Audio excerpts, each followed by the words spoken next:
पश्चिम बंगाल की जिस घटना को लेकर आज पूरा देश आहत भी है और आक्रोशित भी है, उसके ऊपर सर्वोच्च न्यायालय ने जो सवाल किए हैं वो लोकतंत्र और सरकार चलाने वालों की मानसिकता और नैतिकता के ऊपर उठे हुए गंभीर सवाल है। हम सब ये जानते हैं कि इस घटना को किस प्रकार से 5 प्रकारों से नष्ट करने का या पार्श्व में डालने का प्रयास किया गया। पहला विषय घटना, फिर घटना का संवेदनहीन बचाव, उसके बाद जिस निर्ममता के साथ सबूतों का नष्ट होना, उसके बाद उपद्रवियों के द्वारा वहां आतंक और उसके बाद बयान की धमकी। और आज एक बात और स्पष्ट हो गई कि तृणमूल कांग्रेस की सरकार तो पूरी निर्लज्जता के साथ अपराधियों को संरक्षण और पोषण देने में तो लगी हुई है, परंतु इंडी गठबंधन का किरदार भी साफ हो गया। मैं देश की जनता के सामने यह बात रखना चाहता हूं कि आज तृणमूल कांग्रेस सरकार का वकील कौन है?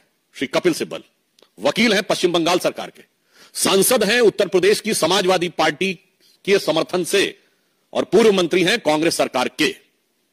अब कोई किसी प्रकार का किंतु परंतु नहीं है कि ये सब एक दूसरे के अपराधों के संरक्षण के लिए खड़े हैं। और ये वही लोग हैं जो हर अलगाववादी के पक्ष में कोर्ट में खड़े होते थे, आतंकवादी तक के पक्ष में कोर्ट में खड़े होते थे, आज एक बार फिर दुर्दांत अपराधी के पक्ष में कोर्ट में खड़े हैं।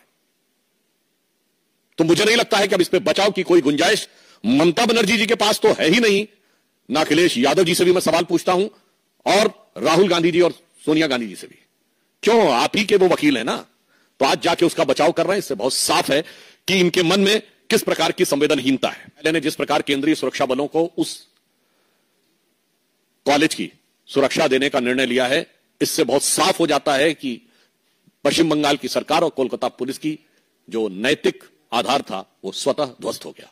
तो ऐसी जानकारी आई कि उन्हें प्रवक्ता पद से हटा दिया गया। और तो और स्वयं उनके सांसद सुखेंदु शेखर ने जब यह प्रश्न उठाया तो उनसे पुलिस जवाब तलब करने लगी। हमारे सांसद से कर रही है, वो तो उनकी प्रवृत्ति हमेशा से पता है, पर आप सोचिए कि अपने सांसद और अपने नेताओं पर भी कार्रवाई कर रही है।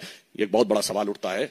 यह दर्शाता है, मैं देश के लोगों से कहना चाहता हूं कि इस बात को सोचिए कि इन पे तो कार्रवाई कर रही है और उससे अधिक दुखद और दुर्दांत बयान उनके नेता दे रहे हैं।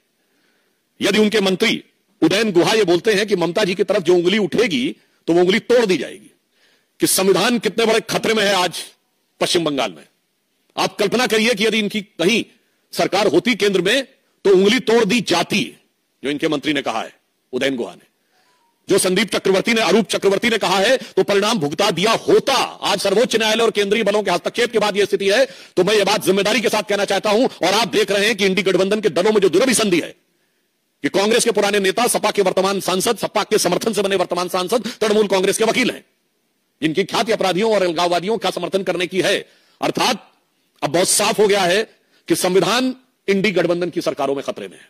संवेदना व्यक्त करते हुए पीड़ित परिवारों की तरफ से कहना चाहूंगा, ममता बनर्जी जी की सरकार को, जिसने निर्ममता की समस्त सीमाएं पार कर दी हैं। देखिए, मैंने बात कही कि चूंकि न्यायालय ने इस विषय का संज्ञान ले लिया है तो न्यायालय की प्रक्रिया के अनुरूप हम बात करेंगे। और यह बात भी हमने कही है कि सरकार इस विषय के ऊपर पूरी संवेदनशीलता और सतर्कता के साथ नजर रखे हुए है और न्याय बंगाल की जनता को और पीड़ितों को सुनिश्चित कराने के लिए जो भी उचित अवसर होगा, उचित कार्य होगा, कदम होगा, वो उठाएंगे।